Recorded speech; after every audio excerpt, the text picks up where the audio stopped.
What's going on, y'all? Harry from Harry the Horse Barbecue here, and in this one, I am not horsing around with this backyard barbecue chicken. We're gonna split, salt, and season our own chicken halves, smoke, and then sear them off on the Weber Kettle, douse them in a flavorful barbecue sauce, and then we will dig on into the ultimate flavorful backyard barbecue chicken. Looking to make some nostalgic chicken this spring? Well, the horse has got your back. Let's get it. Harry the Horse Barbecue. Well, we're approaching that time where all the flowers are gonna bloom their petals, so we might as well start breaking out the Weber Kettle. That's right, we're back with the rhymes. But one of the easiest and most flavorful things we can cook on a Weber Kettle is some easy chicken. But I think what most joints are doing, and what has the most classic barbecue look to it, are some really simple chicken halves. Split a chicken right down the middle, and you got the best of all the worlds. You get some breast action, some wing action, some thigh and drum. Who wouldn't love an ultimate backyard barbecue eating experience like that? So in order to make this chicken on the Weber Kettle, let me take y'all back to when we split and dry brined these chicken halves. Okay, see you there. Well, about 15 hours earlier, and we're getting ready to dry brine this bird. So in order to dry brine the bird, we gotta go shopping for a nice chicken. Let's go. It's like a newborn baby. That be a chicken. I just picked this chicken up from the local grocery store. Just the most natural and fresh chicken that they had available at the store. But enough horsing around, let's get this bird out of the pack. You didn't think I was gonna open this on the cutting board, did you? Always in a container. And there's our bird. Gonna give it a bit of a pat down, just so we don't have bird juices everywhere. Isn't this how we all come into the world? And voila. But since we're doing chicken halves today, we're gonna take the back out of this chicken. So no time like the present, and let's just take a pair of dull kitchen shears and snip right through the backbone. Oh God.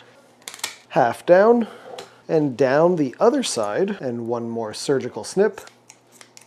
Chicken back removed, and make sure you save this for your stockpile because this is gonna make your stock amazing. I use chicken spines, chicken backs, and chicken feet in my stocks all the time. At this rate, I'm just gonna take off some stuff that doesn't look too great, like this little bit of fat. Give her a flip and take her to the chiropractor. I guess I'm gonna try and get underneath this sort of backbone here. Oops, some gentle knife strokes and we're getting this backbone out of there. So with most of this backbone removed, I can go ahead and start to split the chicken in half. And after a little bit of annoying knife work, we've got two pretty good looking chicken halves, except they're a little loosey-goosey. But I'm okay with that. I guess we'll take the tenders out of here because those are kind of falling apart. And out comes the other tender. So after removing those bones, these chicken halves have a little bit less structure to them, but once we bunch them up on the cooker, they're gonna cook really well, and that boneless underside is gonna allow us to get some great color and flavor into the meat through the dry brine and the cook process. So I'm all about this. Looks pretty darn good.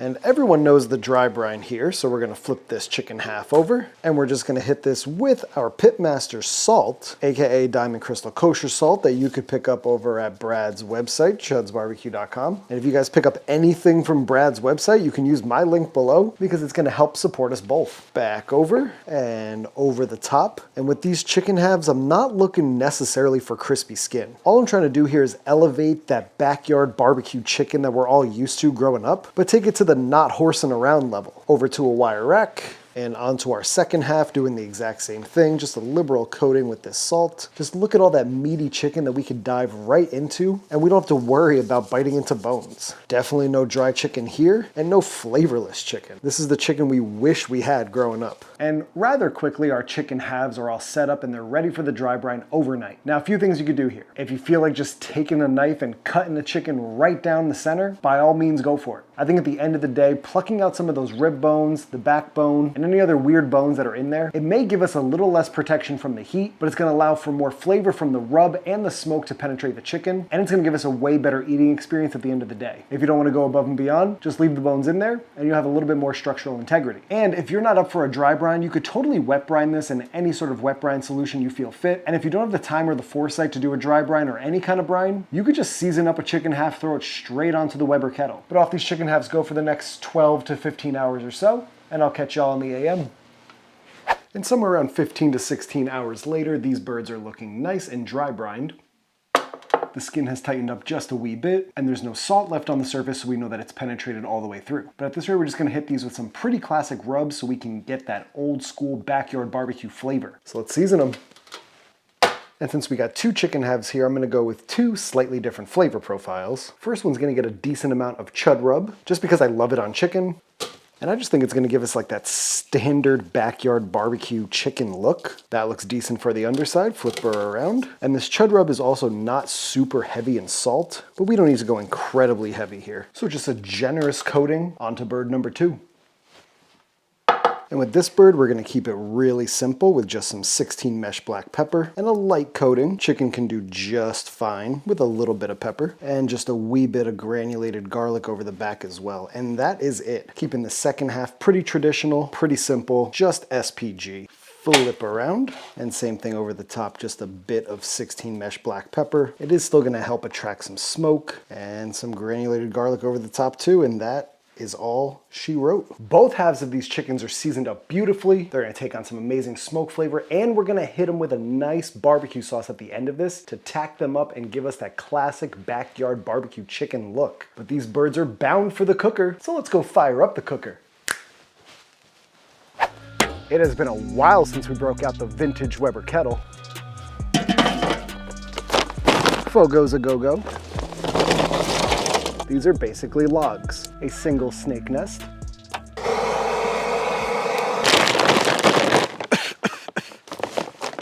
Right in a snow pile. And while that snake nest is getting this lit up, I've got just a snowy old piece of white oak going in, and then a snowy piece of cherry. That's also gonna go right in. Literally just got hit with another snowstorm. And now that our coals are lit, we're just gonna close this down.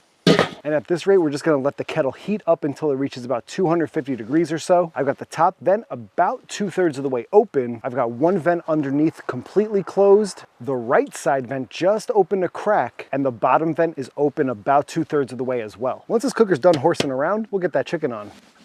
All right, y'all, cooker's smoking. Still getting up to temp, but let's get these chickens on. And our chud rub chicken half going down, preferably the dark meat closer to the fire. And our SPG chicken, can we fit both of these? I'm gonna try. And that looks like it'll do us. So now all we gotta do is close it down. Boom, shakalaka. And now we're just gonna let this chicken rock out at about 250 to 275 degrees for the next couple of hours. This Weber Kettle is gonna give us a ton of smoke flavor and tons of charcoal heat, which is really reminiscent of that backyard barbecue chicken flavor that we all know and love. A quick update to the dampers. I've got the top damper completely open, the bottom damper underneath the coals completely open, and I've got each side vent cracked just a wee bit because we're fighting like 20-degree temperatures here in New York. So I'll check back in with y'all in a couple of hours to see how this chicken's going. BRB. I didn't want to hit the camera. I'm gonna go horse around for a little bit. All right, y'all, it's been about 2.5 hours or so on these chicken halves. They've been smoking away at somewhere between 275 and pushing 300 at times, which is okay because chicken loves a hot and fast cook, but the temps on this kettle are dying down. So let's take a look at these chickens and see if they're ready for the next phase of this cook. Looking way darker on camera than what they look like in real life, and a lot of pullback on that chicken leg. But that's the risk we run while rocking in the kettle. The major thing is not overcooking this breast. That breast is rocking about 150, and this breast is rocking about 156 or so, so they look pretty good at this point. Taking a look at these a little bit closer, it's a good looking chicken half. And same can be said for the second one. This is the SPG, looking like it just came out of Snow's barbecue, that's for sure. The only thing I can complain about is some of the coloring of the skin where the smoke didn't quite get there. So at this rate, I'm actually gonna pull these chickens because they're pretty much done. And then we'll get them ready for the next phase of this cook, which is going to be a bit of a direct sear. So I'm just rearranging some of these coals, throwing a couple of pieces of lump back in there just to get the temps up a bit. Nothing too crazy though. Close that down. It's so cold out here that I can't even feel the heat. Then I'm gonna add this raised rack by S&S Grills right over the coals. Then I'm gonna let this kettle heat up again. Then in about 15 minutes or so, I'm gonna take those chicken halves, lay them right over the coals on that raised rack, just to get some of that direct heat on the skin. Should hopefully give us some crispy skin and a little better color on that skin. Okay.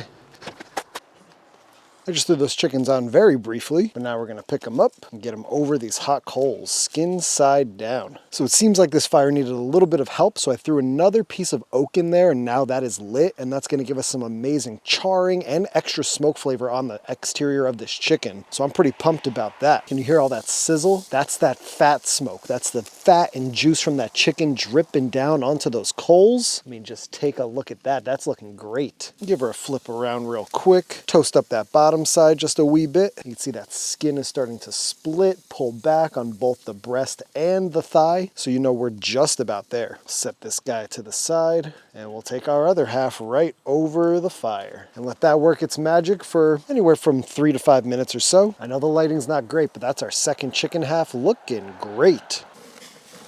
That's what we're wanting. I'm gonna pop these both over the fire real quick just to toast them up. And then we're on to the third and final phase of this backyard barbecue chicken. And off of the fire these come, toasted up pretty nicely. And the last thing we're gonna do is sauce these up. And in the spirit of backyard barbecue and keeping it simple, I'm going on with Bachans. I have never had this stuff. I've seen it everywhere and I just needed to try it. Plus look at how easy it just pours right on there. And if you're like, oh no, Mr. Horse, it's gonna be really uneven, take your gloved hand, tap that sauce right in there and get under the areas that also need a little love. Now this may not be the most traditional barbecue sauce for this application, but I think it's gonna add amazing flavor and an amazing color. But it's looking pretty darn good. So we're just gonna dome this kettle and let that sauce tack up for probably 5 minutes. And then we're ready to slice on into these barbecue chicken halves. This could not have been simpler. I'll meet y'all back inside when we slice in.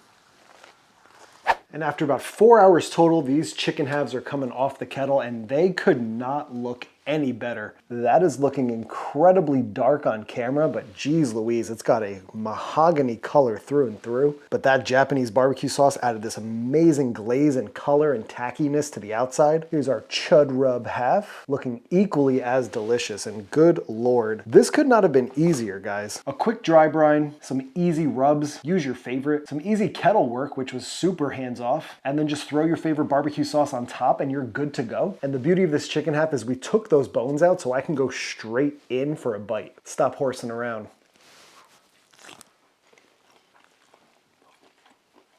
Okay, end the video there. Whoa, what in the world just happened to my taste buds? That's incredibly freaking good. In fact, it is so good, I just cannot stop. The breast is literally bite through. Skin's a little rubbery, but we weren't really going for crispy skin, but you're able to get your teeth right through it, so no complaints here. The beauty of that trim work, just come right through with a knife, separate that skin, and you've got a beautiful quarter leg that you could also just sink your teeth into. Oh my God. Whoa, that's even better. Okay, I gotta slow down. Let me go run myself through a car wash. I'll be right back. Who would have thunk that Japanese barbecue sauce would add so much flavor to this dish? And this isn't the most traditional backyard barbecue chicken that you could have. You know, you're probably thinking like a Sweet Baby Ray's or some sort of tomato sauce based barbecue sauce, which is totally well and good. I just wanted to use this as an opportunity to try something different with old school roots. The chicken is cooked perfectly. You're immediately hit with saltiness and umami from that barbecue sauce instantly. Then you get some of that pepperiness and smokiness. It's a little sticky, it's a little sweet, it's a little savory, it's a little tangy. It's hitting every flavor profile you could ever want. And what can't that Weber Kettle do? I mean, that beast is a chicken cooker for sure. This is just unreal chicken, and I'm gonna be making this so often. You could definitely do this in less than 4 hours, but the next time I'm feeding a crowd, I'm making this chicken for sure. At this point, I don't know what else to tell y'all except for stop horsing around and make this already. It's that good. Thank y'all for tuning in to Harry the Horse Barbecue. I really appreciate you checking out this video. Make sure you subscribe for the vibes, hit that like for some old school chicken, and comment down below with the next thing I should be cooking on the Weber Kettle. Make sure you hit that notification bell so you get notified every time I'm posting new content, and you can follow me on Instagram at Harry the Horse Barbecue. Tag me so I can see what y'all are cooking because y'all inspire these cooks. And with that being said, there's only one more thing, y'all. This one is going straight to the horse's mouth. We'll catch y'all in the next one. Peace. Talk about finger licking good.